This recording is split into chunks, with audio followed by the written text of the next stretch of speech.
Hello and welcome to my video on the provider package in Flutter. So provider is a way for you to manage state in your app using dependency injection. If you want to know more about provider, you can go to the docs. It walks you through a lot of it here. You'll be using the ChangeNotifier provider most of the time. So we'll talk about this now. Let's go back to our app. Before I started this video, I installed the provider package. So you can see it here, 3.1. That's all you really need to do for the dependencies. So let's go to our home page. I created a little screen here with two text inputs. We have food name and food color. So we have a scaffold with a container and we have a form here. If you don't know how to use forms in Flutter, please check out my video that I created on forms. They're pretty straightforward. And then we have our text form inputs. When we save the form, we save the state here, current name, current color. So we have a list view here to list our food name and food color, just so you can see that we're saving the state. And we have two buttons. The first button adds the food to the food list. And the second button navigates to our list page. It's pretty straightforward, nothing too crazy here. So let's go to our list page real quick. So if you press test, we go to our list page. We have our app bar, we have our container, we have the column of sized boxes and raised buttons. The buttons don't really do anything right now, but they will soon. So let's go to our main widget. You can see it's just a stateless widget with a material app here, nothing too fancy. So the first step is we want to create a ChangeNotifier. So you can see here, we are using a provider. Yeah, we'll talk about all this in a second. So let's go here. I'm going to create a new folder.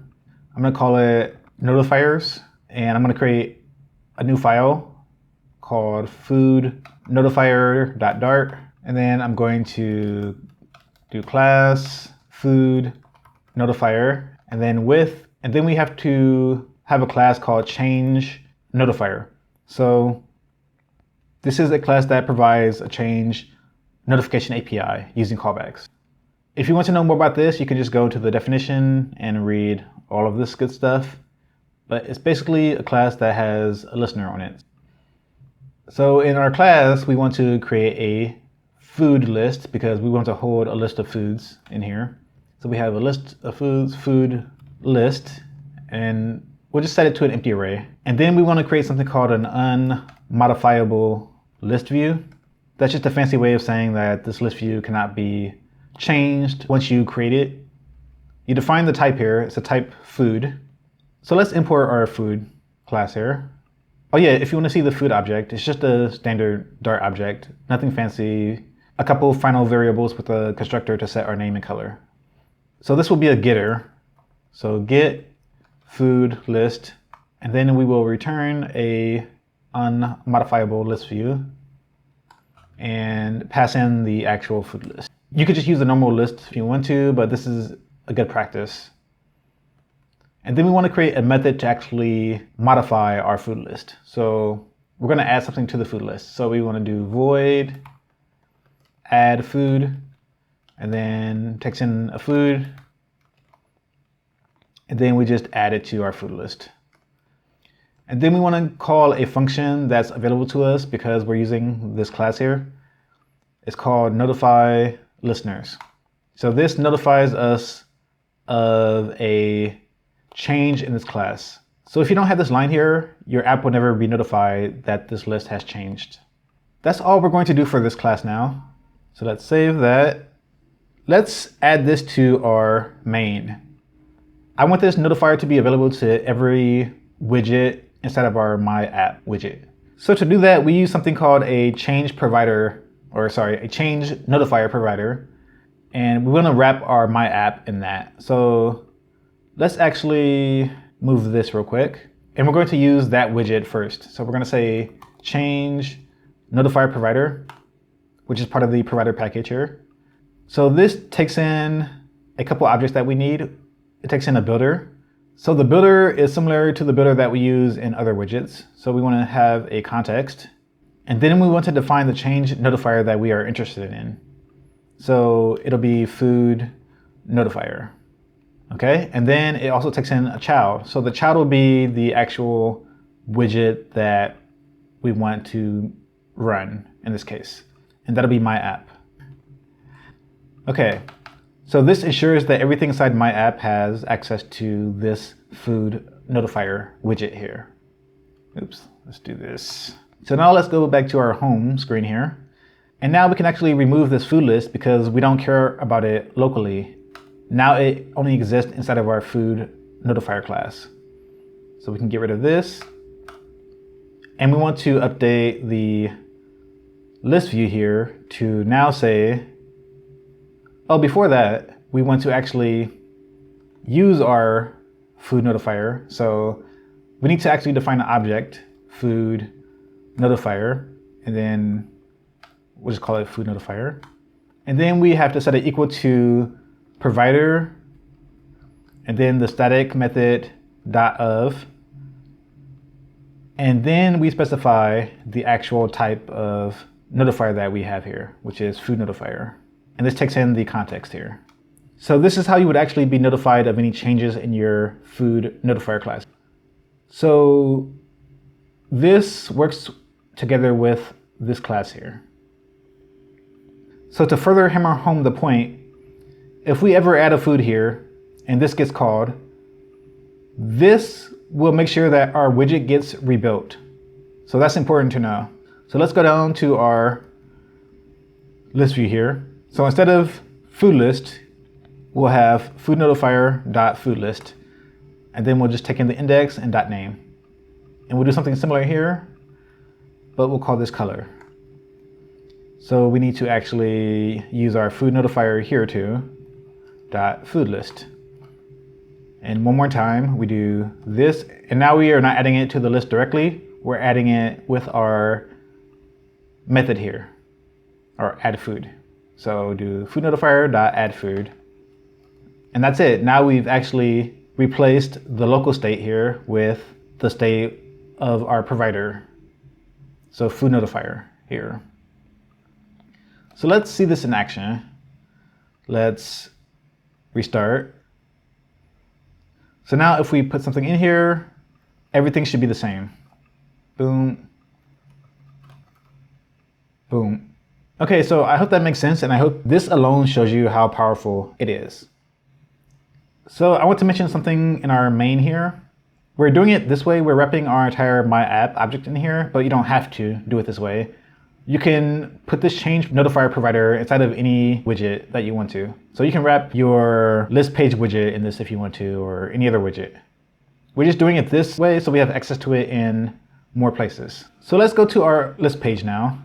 The goal of this first part is to show this same food list here that we have inside of our list page without actually passing the list to the screen. So from our list page here, we can do something similar to what we did in our home widget. I'm just going to copy and paste this inside of our list page. So let's import this and import provider. So now this widget has the same access to the food notifier as our homepage does. So this is the dependency injection part of the provider package that makes it so powerful. Remember, the goal is to show our food list here. So in our list view, right now we just have a placeholder, but now we want to actually create something different. So for this list, I'm actually just going to show the food name to make this a little bit simpler. We have our text here, so now I want to do food notifier dot food list, and then we get the index as we did before, and then dot name. And that's it. Now we can actually show the same food list that we did on our home screen in the list page. So let's reload this. So I'm just going to type in something, burger, blue. Then let's go to our test button here. And as you can see, we have pizza, but I forgot to change the item count. So let's do food notifier.foodlist.length.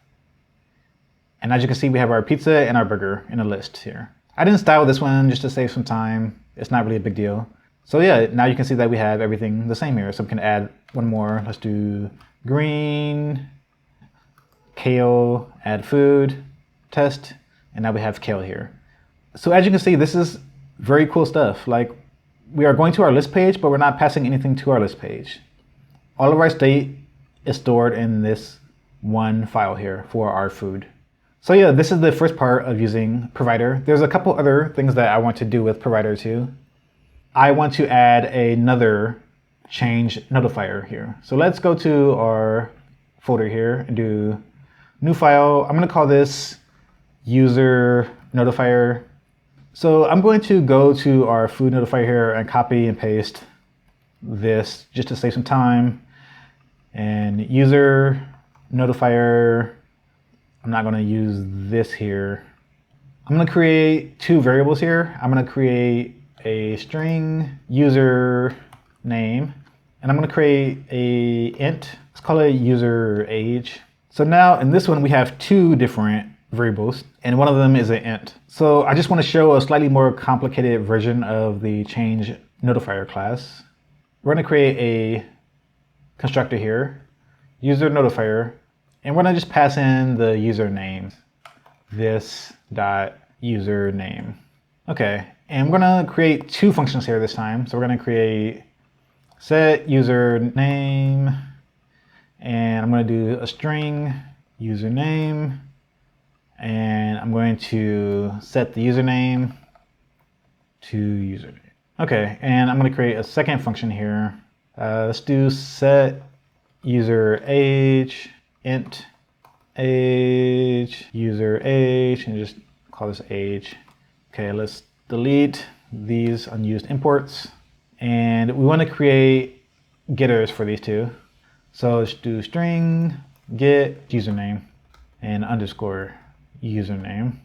And we'll have a int user age, user age. Okay, so that concludes our UserNotifier setup here. So we have two different variables, and we're setting those variables here and being notified of changes here. So let's go to our main here. Let's say that I want to add more than one notifier here. As you can see, this builder only accepts one notifier, but luckily there's a way to add multiple notifiers at the same time for the same widget. If we go to our documentation here, so you can see that we have something called a MultiProvider that takes in an array of providers. So you can combine different types of providers. There's proxy provider, there's ChangeNotifier provider here. So we're only focused on the ChangeNotifier provider for this video. So let's go back to our code here. So we want to wrap this in a MultiProvider. Let's add MultiProvider. It takes in an array of providers. So we have providers, and then let's just copy and paste this. The child doesn't exist, so let's get rid of this. And we only need to have the builder here. And let's add another one, ChangeNotifierProvider, builder, context, and then this one will be our UserNotifier. But as you can see, we have a constructor that we need to add something to. So we have our username that we need to add to here. So I'm just going to call this coding with curry. So there's one more field that we need to put here. We need to actually put the child underneath the array of providers here. We have a child, and then we just do my app. Let's get rid of this. So yeah, I hope this makes sense. The only way to have multiple providers for a single widget is to use the MultiProvider class here. So now let's go to our list page. We want to add in a UserNotifier. So under our FoodNotifier here, we will have UserNotifier equals provider.of, type UserNotifier. We pass in the context. So now I could do the same thing that I did with the FoodNotifier, but I want to show you a new widget called Consumer. So let's go to the docs, type Consumer. So it says here, instead of provider.of, you can use Consumer/Selector. We'll get to Selector after Consumer, but for Consumer, you basically wrap a single widget in your widget tree, and you are telling the app to only rebuild that specific widget if the data changes. So we will go about creating one of these now. Let's go back to our app here. So one of the reasons why you would use Consumer over the provider.of syntax here is maybe you want to only rebuild a certain widget if the name changes in the user here. if we don't use the consumer, if I set the username, then this entire list page, state list widget gets rebuilt. So all of this gets rebuilt if I change the name or I change the age. And that's not always what you want. As an app developer, you want to minimize the amount of times things get rebuilt unnecessarily. Let's go down to our raised buttons here. I actually want to add another text to this screen. So under the raised button, I want to do text, and I'm going to show the user's age. So we're going to do user.userAge.toString. Oops. UserNotifier, sorry. Let's reload. And I'm just going to put something in here. Actually, I want to set this to 0 first. So let's go back to our UserNotifier. I'm going to set this to 0. If you don't set this to 0, then this is null by default. So let's go back to our list page and let's reload this. So let's put something in here. And as you can see, we have our user age here. Let's actually add a one press. No, before we do that, I want to go back to the user notifier here. I want to change this. So I want to say increment. Let's get rid of this. I'm doing this because I want to show a change as we press the button. So I'm going to say user age ++. So let's go back to our list page. And for the onPressed here, I want you to just increment the age. So we have user notifier dot increment age. So let's restart this, add something, and then press the button here. And you can see we are incrementing the age every time. So the bad thing about this is that we are actually rebuilding this entire widget tree every time, but only this text is changing. So it would be nice if we can actually only rebuild this one text widget and not the entire widget tree. So one way to do that is to use something called the consumer. So let's go back to our text here. Oh, before we do that, I want to prove that it's being rebuilt every time. So let's do a print here and say list page rebuilt and reload. We'll go to our test here. And you can see every time this entire scaffold is being rebuilt, which is not very efficient. So let's go back to our text widget here. We're going to say consumer. So consumer takes in the same notifier that you want to use up here. So consumer user notifier, and then it takes in a builder. So the builder has a few different arguments. It takes in a context. It takes in the actual data. So we're just going to call the data user in this case. And it takes in the child widget. And we're not actually going to use these two things on the outside. We're only going to use the user object here. Okay, so I want to do a print statement. So the user here is of type user notifier. So we do print user.username, and I'm going to print the user age too, just for some debugging purposes. Put a comma here. Okay. So what you return here is what you actually see on the screen. So return text user.userAge.toString. So we can get rid of this now, and we have this. In the docs, you see consumer, return the widget that you want to show on the screen. Or it doesn't have to be a widget that you show, it just has to be a widget. So let's go back to our app here. So I hope this makes sense too. We are creating a consumer widget that takes in a type user notifier. The builder has the context, the user notifier object, which in this case is named user, and a child. Okay, so let's actually go and test this out. Let's reload. Let's go to our list page screen, and let's press the button a few times. So you can see that we are printing out the right username and age, but something else is happening that we don't want to happen. We are still rebuilding the list page every single time that we press this button. So there's one more thing that we need to actually put in our provider.of lines here to make sure that our widget tree is not rebuilt when we change the age.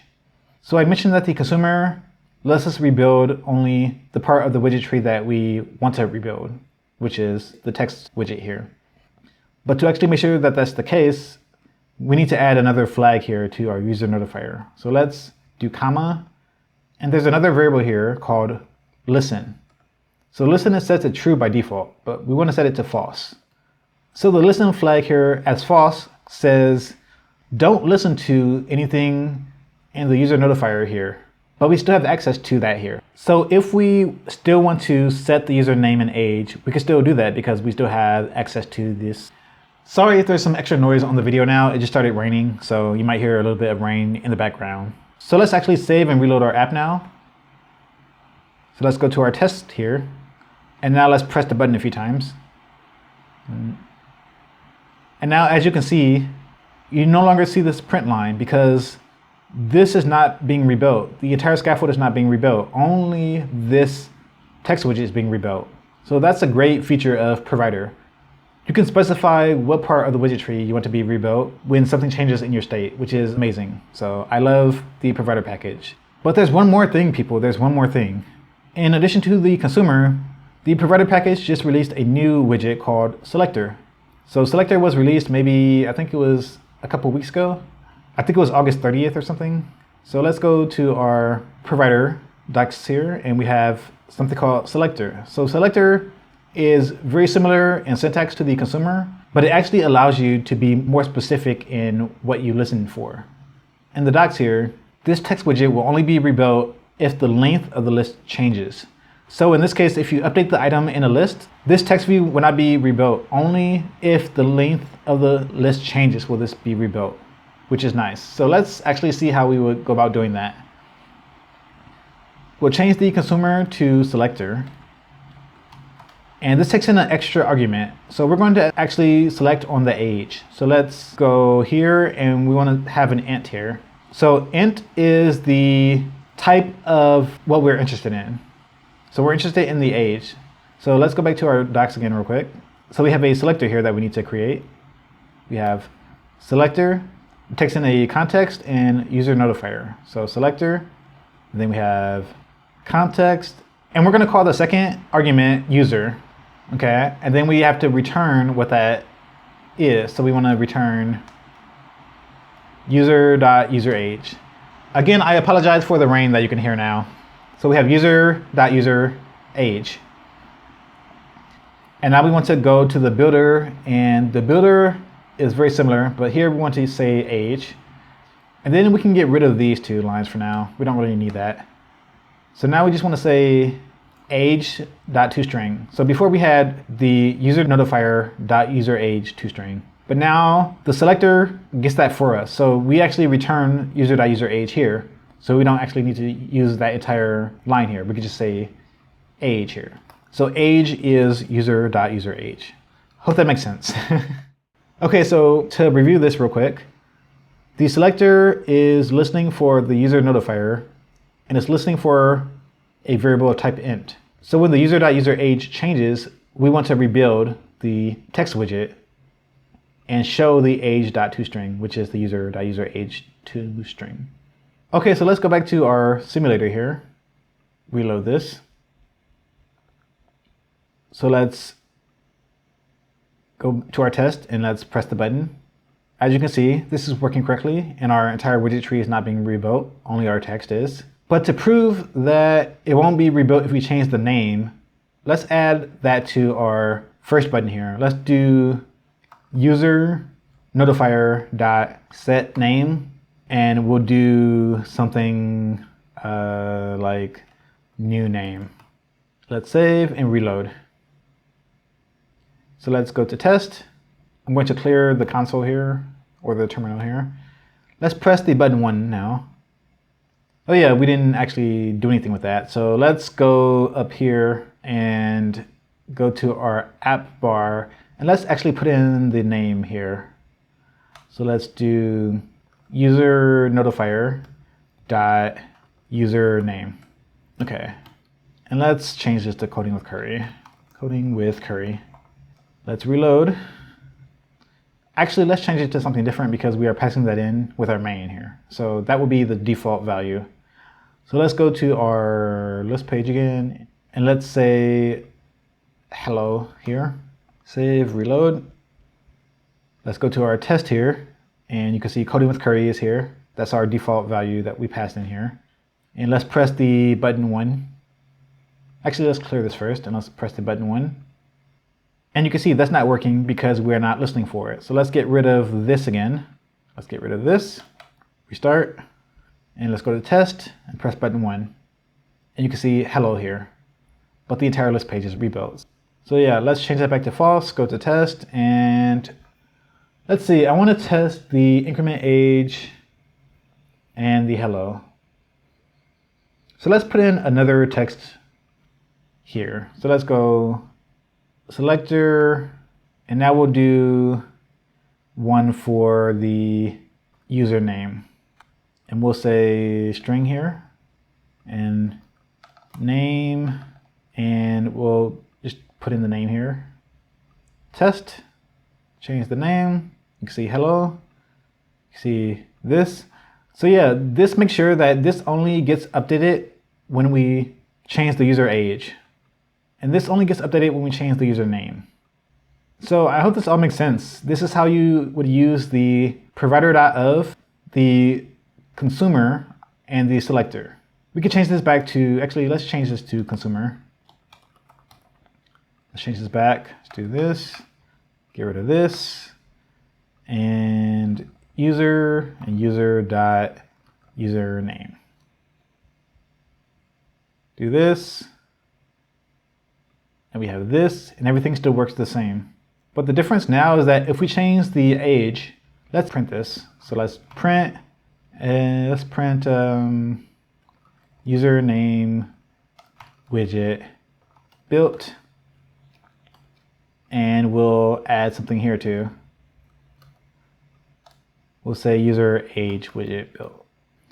Let's go to test here, and let's clear this. So the consumer will always get rebuilt if anything in the user changes. The selector is selecting specifically the user age. So let's press button 1 and see what happens. We see that username is built if we press button 1. So let's press button 2. You can see that both user age and username were rebuilt. That's because the username is just a consumer. So because we changed the age, this still gets updated. We can clear this again and press button 2. You can see that both always gets called because we are rebuilding the widget every time consumer gets called. So consumer is powerful because it rebuilds this widget if anything inside of this changes. And selector is even more powerful because we're saying if the age inside of the user changes, then we rebuild this widget. But if the name changes, then we don't rebuild this widget. So yeah, I hope this all makes sense, and definitely use the provider package in your apps. It's a big upgrade from the default state, and it's not really that complicated. There's a little bit of boilerplate stuff, but it's not really a lot compared to things like Redux. Stay tuned for more videos on Flutter, and happy coding. Bye.